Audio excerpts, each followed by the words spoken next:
So we're going to start off with just reminding everyone, what does evolution teach? It teaches, that you start with this pool of chemicals and things just somehow seem to come together magically. And from that, you start getting this progression of more and more advanced life forms. But what does God's word say? In the very first chapter, it says 10 times that things are made to reproduce after their kind, after their kind, after their kind. God makes it very clear. He gets the point across. And so we're going to talk a little bit about that and about the DNA involved in that. And my question to the audience is, can natural processes by random chance code for this descent, which is actually an ascent, from a common ancestor to more and more advanced life forms? You're going to hear a lot more about this from others about DNA and RNA. But what we know about it is that it's got these phosphate groups and these sugars that are what forms the codes, and that they link the DNA double helix together. And that is the codes, the instructions for the body to develop and function. And the RNA serves to transfer and translate and copy this DNA. I'm going to talk about the coding because when I was in college, that was a long time ago. Let's see. In 78, I took Fortran programming because you had to have a language requirement. Well, they allowed, instead of me taking Italian or French or, something else, German, I took Fortran and learned computer programming. And that was just posing the instructions to tell the computer what problems I wanted it to solve. I was doing my research on soil physics, and so it was involved computer programming. Well, the DNA is sort of like a computer program that tells the computer what to do. And then the RNA has to transcribe that sequence of instructions into machine language. And that's zeros and ones. The code is zeros and ones instead of the DNA, which is A, C, G's, and T's, and the RNA is A, G, C's, and U's. Okay, so this was so long ago. You guys, I'm hoping the audience will get a kick out of this. We didn't have personal computers. There's no such thing. I had to go over to the computer science department, and I would write my code out, and I would have to type it into a machine that punches cards. And each card was a single line of Fortran code. And so to have a program, which would usually involve a few hundred codes, that's a few hundred cards. Okay.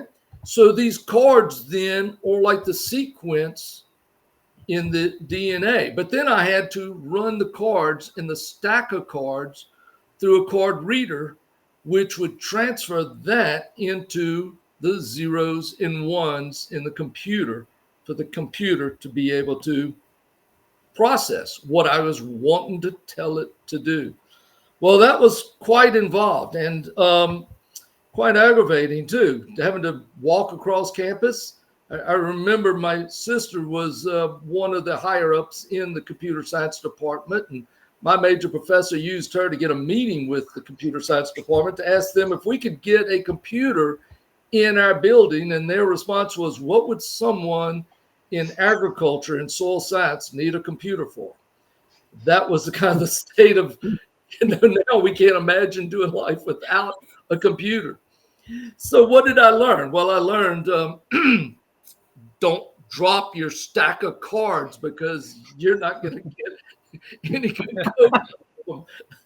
code. Other lessons learned. Just a single little punch and a single card and your program is going to fail. If you just made one tiny mistake, the program fails. Even with time, those punch cards and the little punches will get damaged. And as with time, those damages will end up making your program fail. And if you make a mistake in the writing of your code, you get off just a little bit, you can produce results, but those results will be just meaningless results, much like mutations. Well, keep in mind, NASA scientists and engineers have sent people to the moon with computer programs using this binary code of just zeros and one. But DNA and RNA is a base 4. It's a quaternary system. It is so much more complex. And that's what I wanted to kind of give you a feel for. If you take just the 0 and 1s and look at the combinations, you can combine these into 0, 0, 0, 1, 1, 0, 1, 1. It's 8 letters, 4 combinations. But if you're working with the base 4, such as DNA, this is your combinations of this. The simplest combinations would be 264 letters and 80 different combinations. The complexity of the DNA is just mind-boggling. And then when you get just the simplest sentence using those combinations, I've given you just an example. If that's not complicated enough, you think of the 1s and 0s are read in one direction. The computer only reads those simple codes in one direction. DNA and RNA, they're read frontwards and backwards. It's mind-blowing, the complexity in the DNA code.